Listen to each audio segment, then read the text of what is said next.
আমরা গতকাল আমাদের জাতীয় স্থায়ী কমিটির সভা অনুষ্ঠিত হয়েছে গতকাল রাতে। এই সভায় কয়েকটি অত্যন্ত গুরুত্বপূর্ণ বিষয়ে আমরা আলোচনা করেছি।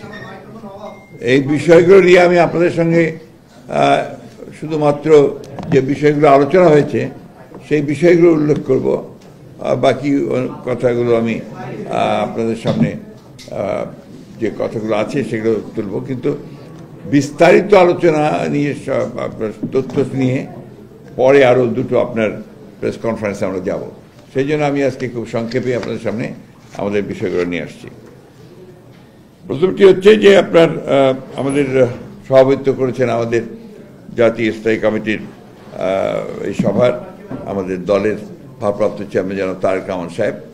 উপস্থিত ছিলেন প্রায় সবাই, ডক্টর খন্দকার মোশাররফ হোসেন, ব্যারিস্টার জমিউদ্দিন সরকার, মির্জা আব্বাস, অনলাইনে ছিলেন ডক্টর আব্দুল মঈন খান, জনাব নজরুল ইসলাম খান, আমি নিজে, জনাব আমির খসরু মোহাম্মদ চৌধুরী, জনাব সালাউদ্দিন আহমেদ, বেগম সেলিমা রহমান, জনাব ইকবাল হাসান মোহাম্মদ টুকু, মেজর অবসরপ্রাপ্ত হাফিজউদ্দিন আহমদ বীর বিক্রম, অধ্যাপক ডক্টর AZM জাহিদ হোসেন, উনিও অনলাইনে ছিলেন।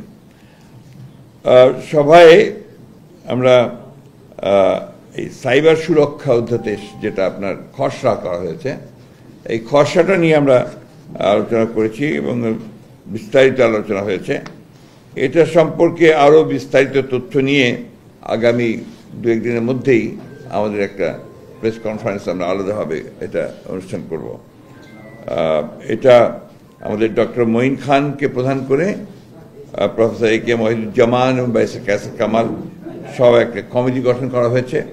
তারা এই বিষয়টার উপর একটা পেপার রেডি করবেন, সেটা নিয়ে আমরা আবার আপনাদের সামনে আসব। তৃতীয় আলোচনা যেটা হয়েছে এটা হচ্ছে যে প্রধান উপদেষ্টার যে বক্তব্য, এটা অনেক পুরনো বিষয় হয়ে গেছে ইতিমধ্যে। বিশেষ করে নির্বাচন বিষয়ে যে বক্তব্য ছিল যে এই বছরের শেষের দিকে অথবা আপনার পরবর্তী বছরে অর্থাৎ 26-এর মাঝামাঝি সময়ে এই বিষয় নিয়ে আলোচনা হয়েছে, অনেক দীর্ঘক্ষণ আলোচনা হয়েছে। আমরা মনে করি যে এত বিলম্বিত করার কোনো কারণ নেই। আমরা মনে করি যে এখন যেহেতু আপনার নির্বাচন কমিশন গঠন হয়ে গেছে এবং আপনার মোটামুটি একটা স্টেবিলিটি এসছে আপনার গভর্নেন্সের মধ্যে, গভর্নমেন্টের মধ্যে, তো সেই ক্ষেত্রে এই নির্বাচন অনুষ্ঠানের জন্য আমার মনে হয় যে আপনার বোধহয় এই মাসেই বোধহয় আপনার নির্বাচন সংস্কার সংক্রান্ত যে কমিটি সেটার বোধহয় রিপোর্ট এসে যাবে, হ্যাঁ কালকেই দেবে। সুতরাং আমার মনে হয় না যে এটা আমরা আরও বিলম্বিত করার প্রয়োজন আছে, কারণ যত বিলম্ব হচ্ছে ততই রাজনৈতিক এবং অর্থনৈতিক সংকট আরও বৃদ্ধি পাচ্ছে। কারণ আমরা বারবার করে বলছি যে আসলে নির্বাচিত সরকারের কোনো বিকল্প নেই, এটা গণতন্ত্রে এটাই হচ্ছে সবচেয়ে ইম্পর্টেন্ট বিষয়। তো সেই ক্ষেত্রে আমরা মনে করি যে এই বছরই মাঝামাঝি সময় অর্থাৎ আপনার জুলাই আগস্ট এর মধ্যেই নির্বাচন সম্ভব। এবং আমরা এই কারণেই আমরা সরকারকে আহ্বান জানাচ্ছি, নির্বাচন কমিশনকে আহ্বান জানাচ্ছি এবং রাজনৈতিক দলগুলোর প্রতি আহ্বান জানাচ্ছি যে দেশের বৃহত্তর স্বার্থে এই বছরের মাঝামাঝি সময় নির্বাচন অনুষ্ঠানের জন্য আমরা ব্যবস্থা নিতে পারি। এরপরে আপনার আমাদের এক অত্যন্ত গুরুত্বপূর্ণ বিষয়ে আলোচনা হয়েছে, সেটি হচ্ছে যে দ্রব্যমূল্যের ক্রমাগত যে ঊর্ধ্বগতি, এই ঊর্ধ্বগতিতে আমরা গভীর উদ্বেগ প্রকাশ করা হয়েছে। একদিকে নিত্য প্রয়োজনীয় দ্রব্যাদির মূল্য বৃদ্ধি, ক্রমবর্ধমান মুদ্রাস্ফীতি, অন্যদিকে ভ্যাট ও অন্যান্য করের হার বৃদ্ধি অর্থনীতিতে নেতিবাচক প্রভাব ফেলবে বলে সভা মনে করে। এ বিষয়ে একটা বিস্তারিত তথ্য সম্বলিত সংবাদ সম্মেলন অনুষ্ঠানের সিদ্ধান্ত গৃহীত হয়েছে। জনাব আমির খসরু মোহাম্মদ চৌধুরীকে আহ্বায়ক করে আপনার আমাদের চেয়ারপারসন উপদেষ্টা জনাব ইসমাইল জাবিউল্লাহকে নিয়ে একটি কমিটি হয়েছে। ইনারা অবিলম্বে অর্থাৎ আগামী এক সপ্তাহের মধ্যেই তারা এই বিষয়ে একটা প্রতিবেদন দেবেন, যেটা নিয়ে আমরা আবার আপনাদের সামনে আসব। এখানে আমরা মনে করি যে শুধু সমালোচনা করলেই তো হবে না, আমরা এটার সম্পর্কে আমাদের ভাবনাটা কি, আমরা কিভাবে আপনার এই মূল্য বৃদ্ধিটাকে দেখছি বা আপনার কর বৃদ্ধিটাকে দেখছি, সেটাকে আপনার ইতিবাচক দিকটা কি হতে পারে, আমাদের প্রস্তাব কি থাকতে পারে এই সমস্যাটার সমাধানের, সেই প্রস্তাব নিয়েও আমরা আসব। তো এটাই ছিল আমার আজকের মূল বিষয়গুলো আশা করি আপনারা বিস্তারিত পাবেন। অবশ্যই 1 মিনিট, আমরা এই সময়টা আপনাদেরও একটা ভূমিকা আমরা আশা করি। সেই ভূমিকা হচ্ছে ইতিবাচক ভূমিকা, অর্থাৎ শুধু সমালোচনার জন্য সমালোচনা নয়।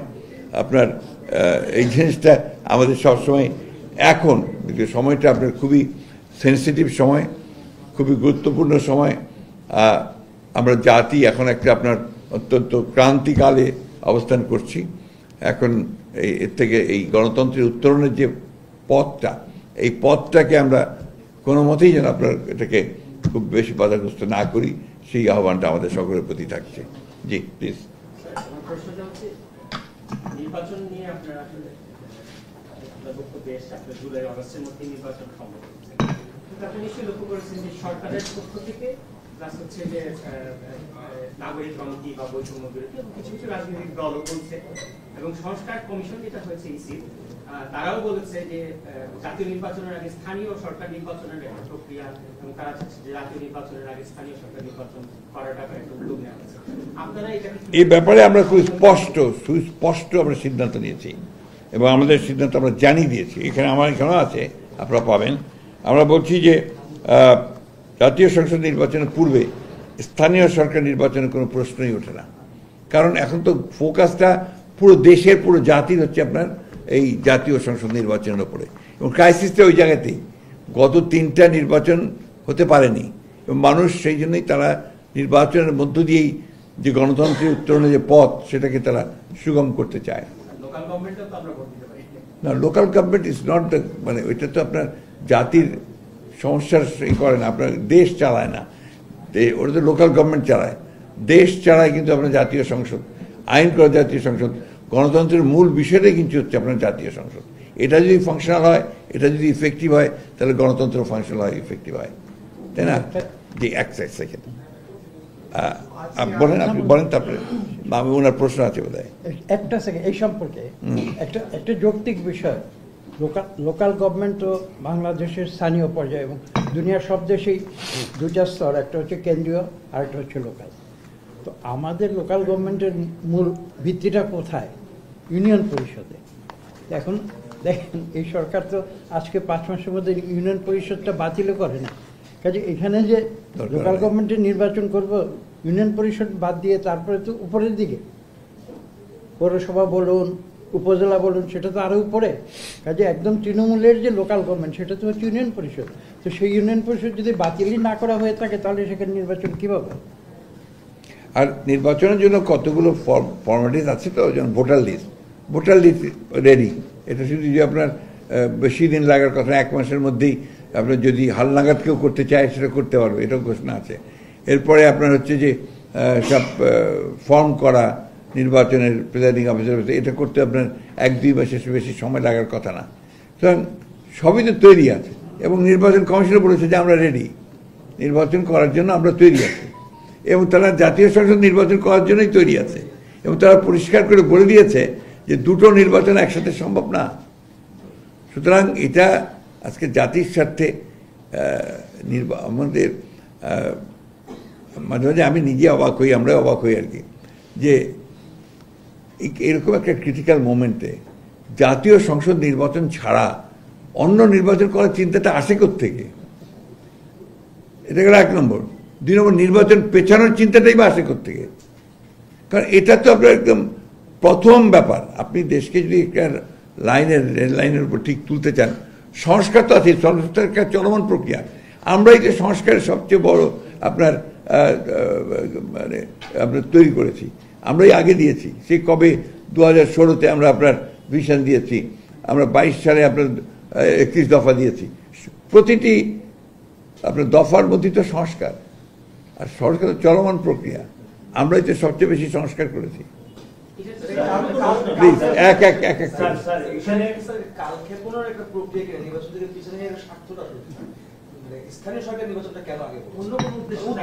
এগুলো ভাই আমি কমেন্ট করতে চাই না, প্লিজ। আরেকটা প্রশ্ন ওনাদের আছে। ওনারা বলছেন যে এই ফ্যাসিবাদের বিচারটা যদি শুরু না করেন বা কিছু একটা বিচার না করেন, রাজনৈতিক সরকার আসলে বিচার আর হবে না। এগুলো ভুল কথা, রাজনৈতিক সরকার দিয়েই তো আপনার ফাঁসিগুলো দিয়েছে, তাই না? সুতরাং আপনার বিচার তো রাজনৈতিক সরকাররা করে। সবচেয়ে কথা হচ্ছে যে আপনি সবার আগে যে ফ্যাসিজম বলছেন আপনারা, fascism against home? Against BNP. আমাদের উপরে যে ফ্যাসিস্ট অত্যাচার নির্যাতন প্রচার কার উপর হয়েছে? কারো উপর হয়নি। এমনকি আপনার অন্যান্য রাজনৈতিক দলগুলোর মধ্যে আমরা এবং জামাতে ইসলাম সবচেয়ে বেশি এফেক্টেড হয়েছি। আমাদের উপরে তো অত্যাচারটা সবচেয়ে বেশি হয়েছে। তা আমরা ফ্যাসিস্টদের বিচার করবো না তো কে বিচার করবে? আর যদি আমরা ক্ষমতায় আসি, কে করবে? আর যেটা শুরু হয়েছে এখান থেকে সরে যাওয়ার কারো কোনো উপায় নেই। অবশ্যই বিচার, কিন্তু আবার বিচার তড়িঘড়িও করা যাবে না। তড়িঘড়ি করলে এই বিচার কিন্তু প্রশ্নবিদ্ধ হয়ে যাবে। সুতরাং এটা একটা প্রক্রিয়া যেটা চলবে এবং সেটাকে অবশ্যই আমরা শেষ করব, এ ব্যাপারে কোনো সন্দেহ নেই। জি প্লিজ। মানে ছাত্র জনতা যে বিপ্লবের যে একটা ঘোষণাপত্র প্রকাশ করার কথা ছিল এবং ছাত্ররা শুনেছি যে আপনাদের কাছে একটা ভাষা দিয়েছেন, এ ব্যাপারে বিএনপির আসলে অবস্থানটা কি? আমরা একটা সরকারের উপদেষ্টা মাহফুজ আলম সাহেবের কাছ থেকে আমরা একটা আপনার ওই ঘোষণার খসড়াপত্র পেয়েছি এবং উনি আমাদেরকে অনুরোধ করেছেন যে এই বিষয়ে আমাদের মতামত জানার জন্য। বিষয়টা এত বেশি আপনার সংবেদনশীল এবং গুরুত্বপূর্ণ যেটা ওই একদিনের নোটিশে এটাকে করা সম্ভব না। আমরা এই বিষয়ে আলোচনা করেছি, আমরা আরও আলোচনা করছি। আমাদের অন্যান্য দলগুলো আছে তাদের সঙ্গে আমাদের এই বিষয়ে আলোচনা করতে হবে। শুধু তাই নয়, আপনার সংবিধান বিশেষজ্ঞ যারা আছেন তাদের সঙ্গে আমাদের কথা বলতে হবে। এই জন্য যে এই ঘোষণাপত্রের মধ্যে সংবিধানের ব্যাপারেও বহু কথা আছে যেগুলো আমাদেরকে দেখতে হবে। একটা বলতে যে বিএনপি একটা দায়িত্বশীল রাজনৈতিক দল, এর যে জন্ম সেই জন্মই কিন্তু আপনার সংস্কারের মধ্য দিয়ে, অর্থাৎ আমরা আমাদের প্রতিষ্ঠাতা শহীদ প্রেসিডেন্ট জিয়াউর রহমান সাহেব তিনি একদলীয় শাসন ব্যবস্থা থেকে বহুদলীয় গণতন্ত্র নিয়ে এসেছিলেন। সবচেয়ে বড় সংস্কার এটা, একটা মৌলিক সংস্কার। One party system to multi party system, একটা ক্লোজড পলিটিক্যাল সিচুয়েশন থেকে একটা ওপেন পলিটিক্যাল সিচুয়েশন। আবার অর্থনৈতিক ক্ষেত্রেও একটা ক্লোজড ইকোনমি থেকে একটা ওপেন ইকোনমি, আপনার ফ্রি ইকোনমিতে নিয়ে আসা। এটা আমাদের দ্বারা হয়ে যায়। বাকিগুলো এই কেয়ারটেকার গভর্নমেন্ট এখন সবাই মানতেছে, তাই না? সবাই আমরা যতটুকু বুঝি যে বোধহয় এই যে কমিশন করেছে সেই কমিশনও বোধহয় আপনার কেয়ারটেকার গভর্নমেন্টের কথাই বলবে। তাহলে এই যে 15 বছর ধরে আমরা বললাম, কেউ তো শুনলো না। এখন তো প্রমাণ হচ্ছে যে আমাদের কথাটাই সঠিক। সেটা কিন্তু আমরা করেছিলাম, দেশনেত্রী বেগম খালেদা জিয়া কেয়ারটেকার গভর্নমেন্ট সিস্টেমটাকে ইন্ট্রোডিউস করেছিলেন। এই বিষয়গুলো আছে। আমরা পুরো সবসময়, আর আগে তো বলছি, সংস্কার একটা চলমান প্রক্রিয়া, প্রতিদিন প্রতি মুহূর্তে বদলাতে পারে, চেঞ্জ হতে পারে। চেঞ্জ ছাড়া তো আপনার এগোবে না, সভ্যতা এগোয় না, রাজনীতি এগোয় না, কোনো কিছু এগোয় না। তো সুতরাং আমরা এই ব্যাপারে অত্যন্ত নিশ্চিত যে আপনি যে কথা বলছিলেন যে রিগার্ডিং ছাত্রদের ঘোষণাপত্র, এটা আমাদের ওই সময়টুকু লাগবে আর কি। আমরা চেষ্টা করছি, আলোচনা করছি এটার উপরে।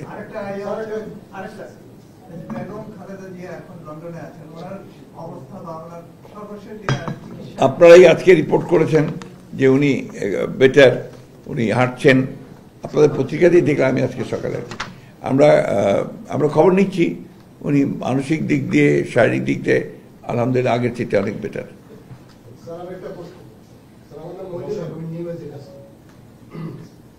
আমার প্রশ্নটা, আপনি এই বছরের মাঝামাঝি সময় নির্বাচন করা সম্ভব এবং সেই দাবি আপনারা করছেন। আপনাদের যে সমমনা দলগুলো আছে তাদের সাথে আপনারা কিছুদিন ধরে বৈঠক করছেন, তো সমস্ত দল এই বিষয়ে তাদের মতামত কি দিয়েছে? সবাই কি আপনারা আমাদের দলের এর সাথে বলছেন? কিন্তু বলছিলেন যে এই যে স্বৈরাচারী শাসনে সবথেকে বেশি ক্ষতিগ্রস্ত হয়েছে বিএনপি এবং জামাত। আমরা ইলেকশন প্রশ্নে দেখছি বিএনপি এবং জামাতের মধ্যে এক ধরনের দূরত্ব আছে সবাই নিয়ে। এই দূরত্বটা তৈরি হতে পারে না, এটা আপনার হতেই পারে। এটা হচ্ছে যে আপনার প্রত্যেকটি রাজনৈতিক দলে তাদের সক্রিয়তা আছে, তাদের চিন্তা ভাবনা আছে, তাই না? তো আমরা মনে করি যে আমি তো আপনাকে বললাম যে এই কারণে এটা নির্বাচনটা দ্রুত করা সম্ভব, অসম্ভব কিছু না। দ্বিতীয়ত হচ্ছে যে জামাতে ইসলাম তাদের নিজস্ব দৃষ্টিভঙ্গিতে বলেছেন, আমরা আমাদের দৃষ্টিভঙ্গি বলেছি। আমাদের সঙ্গে যারা যুগপথ আন্দোলন করেছেন তাদের সকলের সঙ্গে আমরা কথা বলছি, ইতিমধ্যে বলেছি। প্রত্যেকেই তারা একমত যে নির্বাচন দ্রুত হওয়া দরকার। সুতরাং এই ব্যাপারে কোনো দ্বিমত আমাদের মধ্যে নেই। দলগুলো কি একমত স্যার? ও সমমনা দলের কথাই তো বললাম, সমমনা দল আমাদের যারা যুগপৎ আন্দোলন করছেন বা আপনার বাম দল, ডান দল যতগুলো আছে সবাই ইতিমধ্যে, আপনি দেখেছেন কমিউনিস্ট পার্টি ইতিমধ্যেই তারা স্টেটমেন্ট দিয়েছে। আমরা যদিও আমাদের সঙ্গে নাই, তারপর কিন্তু ওনারাও স্টেটমেন্ট দিয়েছেন। আর জামাত ইসলাম যে ইলেকশন পার্থক্য খুব বেশি আছে তো দেখি না। গত কয়েকদিন আগেও তো উনি বলেছেন যে দ্রুত ইলেকশন নির্বাচন করা দরকার, আগে জাতীয় সংসদ নির্বাচন করা দরকার। পার্থক্য তো দেখছি না, তাদের সাথে কি কোনো আলোচনা হয়েছিল? এর মধ্যে হয়নি ভাই। অন্য কারো প্রশ্ন থাকবে স্যার, আমি আরেকটা প্রশ্ন করতে চাই। সেটা হচ্ছে যে আপনি নিশ্চয়ই দেখছেন যে আমাদের সীমান্তবর্তী এলাকায় বিএসএফ বিডিআর এর মধ্যে একটা উত্তেজনা চলছে বেশ কয়েকদিন ধরে, এবং সীমান্ত আইন লঙ্ঘন করে কাঁটাতারের বেড়া নির্মাণ করা হচ্ছে কয়েকটা জায়গায়। এই নিয়ে একটা ব্যাপক উত্তেজনা চলছে। এবং নিশ্চয় আপনি শুনেছেন যে স্বরাষ্ট্র উপদেষ্টা কিন্তু বলেছেন যে বিগত সরকারের আমলে এমন সব চুক্তি করা হয়েছে যেসব চুক্তিতে আসলে পতিত সরকার ভারতকে এক ধরনের একটা লাইসেন্স দিয়েছে, ওইটা সুযোগ তারা নিচ্ছে। এই নিয়ে আপনারা আসলে জিনিসটা কি? না, আমরা তো প্রথম থেকে বলে আসছি না যে ভারতের সঙ্গে আমাদের যে চুক্তিগুলো আছে সেই চুক্তিগুলোকে জনসম্মুখে উপস্থিত করা উচিত। এমনিতে পার্লামেন্টে করা উচিত ছিল, কিন্তু সেটা জনসম্মুখে উপস্থিত করা উচিত। এবং কোনো চুক্তি গ্রহণযোগ্য হতে পারে না যেটা বাংলাদেশের স্বার্থের বিরুদ্ধে যাবে। এটা কোনো মতেই আপনার বাংলাদেশের মানুষ সেটা মেনে নেবে না। আর আমি ধন্যবাদ দিই আপনার আমাদের বর্তমান অন্তর্বর্তীকালীন সরকারকে, তারা এই ব্যাপারের উপরে অত্যন্ত শক্ত একটা স্ট্যান্ড নিয়েছেন, যেটা বাংলাদেশের জন্য সম্মানজনক। Thank you.